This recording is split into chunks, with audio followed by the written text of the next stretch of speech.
కాసేపట్లో జనగామ జిల్లా స్టేషన్ గణపూర్లో పర్యటించనున్నారు ముఖ్యమంత్రి రేవంత్ రెడ్డి.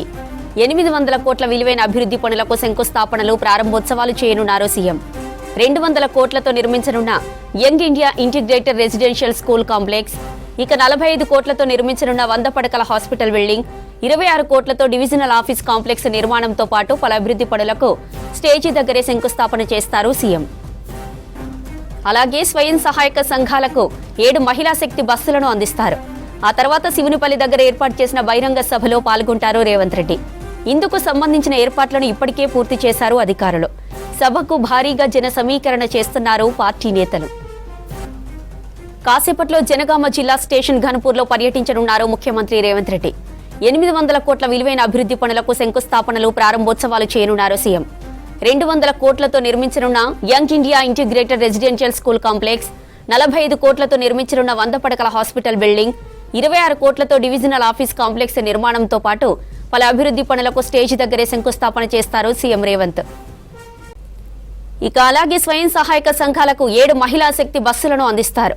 ఆ తర్వాత శివునిపల్లి దగ్గర ఏర్పాటు చేసిన బహిరంగ సభలో పాల్గొంటారు రేవంత్. ఇందుకు సంబంధించిన ఏర్పాట్లను ఇప్పటికే పూర్తి చేశారు అధికారులు. సభకు భారీగా జన సమీకరణ చేస్తున్నారు పార్టీ నేతలు. ఇక ఇదే విషయానికి సంబంధించి మరిన్ని డీటెయిల్స్ కృష్ణమోహన్ లైవ్ లో అందిస్తారు. కృష్ణమోహన్, సీఎం టూర్ కు సంబంధించిన డీటెయిల్స్ ఏంటి? రెడ్డి పర్యటించడం, ఆయన పర్యటన నేపథ్యంలో భారీ ఏర్పాట్లు చేశారు. స్టేషన్ గన్పూర్ నియోజకవర్గంలో 800 కోట్ల రూపాయలతోటి అనేక అభివృద్ధి కార్యక్రమాలకు ఆయన శంకుస్థాపన చేయనున్నారు. దానికి సంబంధించినటువంటి ఏర్పాట్లన్నీ కూడా జరుగుతున్నాయి. ప్రస్తుతం మనం సభావేదిక దగ్గర ఉన్నాం. ఇది స్టేషన్ గన్పూర్ సమీపంలో ఉన్నటువంటి శివునిపల్లికి సంబంధించినటువంటి ప్రాంతంలో ఈ బహిరంగ సభ ఏర్పాటు చేశారు. దాదాపు 50,000 మంది ప్రజానీకాన్ని ఇక్కడికి తీసుకొచ్చే విధంగా కూడా ఏర్పాటు చేశారు. అయితే స్టేషన్ గన్పూర్కు సంబంధిస్తే గత కొద్ది రోజులుగా అనేక సంక్షేమ పథకాలు అమల్లోకి మంజూరు చేసిన ప్రభుత్వం. దాంట్లో భాగంగా 800 కోట్ల రూపాయలతోటి ఈ ప్రభుత్వ ఏర్పాట్లు చేసిందని కొంచెం చెప్పొచ్చు. దీనికి సంబంధించి జఫర్గఢ్ మండలం కోనాయిగూడెంలో 200 కోట్లతోటి Young India Integrated Residential School కు నిర్మాణానికి శంకుస్థాపన చేయబోతుంది. రాష్ట్ర ప్రభుత్వం ఇది అత్యంత ప్రతిష్టాత్మకంగా తీసుకుంది. ఈ రెసిడెన్షియల్ స్కూల్ ద్వారా అంతర్జాతీయ ప్రమాణాలతోటి విద్యార్థులకు విద్యను అందించాలని భావించింది. అందులో భాగంగానే 200 కోట్ల రూపాయలతోటి 25 ఎకరాలలో ఈ స్కూల్ నిర్మాణం చేపడుతుంది. ప్రతి నియోజకవర్గంలో కూడా ఇలాంటి స్కూల్స్ ఏర్పాటు చేయాలనేది రాష్ట్ర ప్రభుత్వం సంకల్పించింది. అందులో భాగంగానే జఫర్గఢ్ మండలం కోనాయిగూడెం దగ్గర కూడా ఈ రెసిడెన్షియల్ స్కూల్కు సంబంధించినటువంటి శంకుస్థాపన చేస్తారు. అదేవిధంగా సీఎం శంకుస్థాపన చేయనున్నటువంటి అనేక కార్యక్రమాలు ఉన్నాయి. ప్రభుత్వ డిగ్రీ కళాశాల స్టేషన్ గన్పూర్లో చాలా రోజుల నుంచి ఎదురు చూస్తున్నారు. దానికి సంబంధించి 5.5 కోట్లతోటి డిగ్రీ కళాశాల నిర్మాణం, తర్వాత ఇక్కడ ఆర్టీఓ కార్యాలయాలు కావచ్చు, తర్వాత రెసిడెన్షియల్ స్కూల్స్కు సంబంధించి, తర్వాత విద్యుత్కు సంబంధించినటువంటి కేవీ సబ్స్టేషన్లు, వేలేరు మండలంలో సబ్స్టేషన్లు, వీటన్నింటినీ కూడా నిర్మాణం చేయబడుతున్నారు. ప్రధానంగా కూడా మహిళల శక్తి, ఇందిరా మహిళా శక్తి పథకం మహిళల ఆర్థిక స్వావలంబనను పెంచే విధంగా కూడా ప్రభుత్వం చేస్తుంది. అందులో భాగంగానే ఈరోజు ఇక్కడి నుంచి ఆర్టీసీ బస్సులకు సంబంధించి 7 ఆర్టీసీ బస్సులను మహిళలకు అందించబోతున్నారు. దాన్ని కూడా మహిళలకు అందించున్నారు. అయితే ముఖ్యమంత్రి 1:15కి ఇక్కడికి చేరుకుంటారు. రాగానే అనేక అభివృద్ధి కార్యక్రమాలకు సంబంధించినటువంటి శంకుస్థాపనలు, ఆ తర్వాత ఇక్కడ ఉన్నటువంటి ఇందిరా మహిళా శక్తి తోటి ఏర్పాటు చేసినటువంటి స్టాల్స్ను ఆయన పరిశీలిస్తారు. అక్కడనే ఇందిరా మహిళా శక్తి పథకంలో భాగంగా మహిళలకు సంబంధించినటువంటి బస్సుల ఆర్టీసీ బస్సులను 7 కేటాయించారు. అవి నిర్వహణ మహిళా సంఘాలకు ఇచ్చారు. వాటిని కూడా మహిళలకు అందిస్తారు.